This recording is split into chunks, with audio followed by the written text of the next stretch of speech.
Hi everybody, Karen Carter here. I wanted to talk about the times of the year and what they're all about from a feng shui perspective. So everybody knows there's some elements according to feng shui: water, wood, fire, earth, metal. So we're trying to get the proper attitude or the proper movement of energy, because really the five elements are really just descriptions of one thing, energy, and it's different kind of attitudes. Like water is the downward moving force, the one that always goes to the lowest common denominator. And that's why sometimes when people are depressed, it's too much water energy, and we try to fire them up because the fire element is the upward moving energy.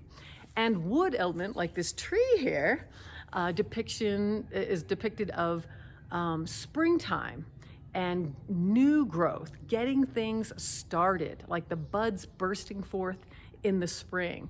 So having fruit is almost like heading towards the summer, as it's turning towards its biggest bloom. And then you've got the harvest as the fire element goes down back to the earth and within itself, which is the metal element, very tight, like going back to seed. A lot of potential in a very small space. That's kind of like the metal element.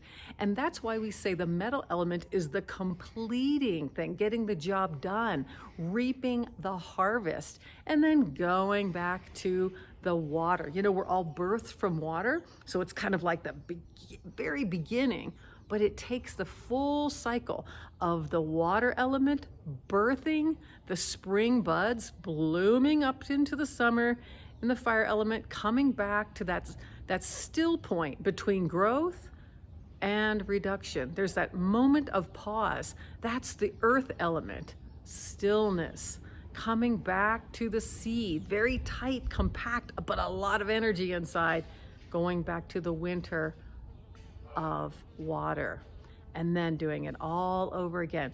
So if you're aware of the times of year, think about it in your art. Look at your art. Do you have all winter scenes with snowy things and stuff like that? Maybe it's a bit too much winter, still water, the dead of winter kind of a thing.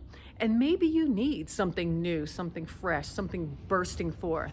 So that might be a cause for getting some art in it that has some springtime in it.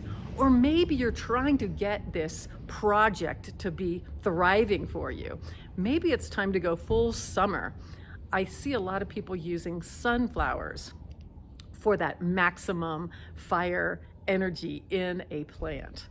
And then those harvest time, the fall scenes. If you're sort of maybe tired, or you feel like you're getting elderly and you're like, hey, I used to be a young person, what happened? I would get rid of the fall stuff and start leaning back towards that spring to get that new energy coming. So think about the times of year in the art and in the things that you've got. So if you have a dried up wreath of flowers, maybe it's time to freshen it up with new plants, new thriving. So think about the time of year that your art is depicting. When in doubt, I would say spring and summer would be the best choices for you. So with that in mind, take a look around at your house and see what time of year, what attitude of energy you have more of in your house, and does that work for you? That's your feng shui tip. Have a good one.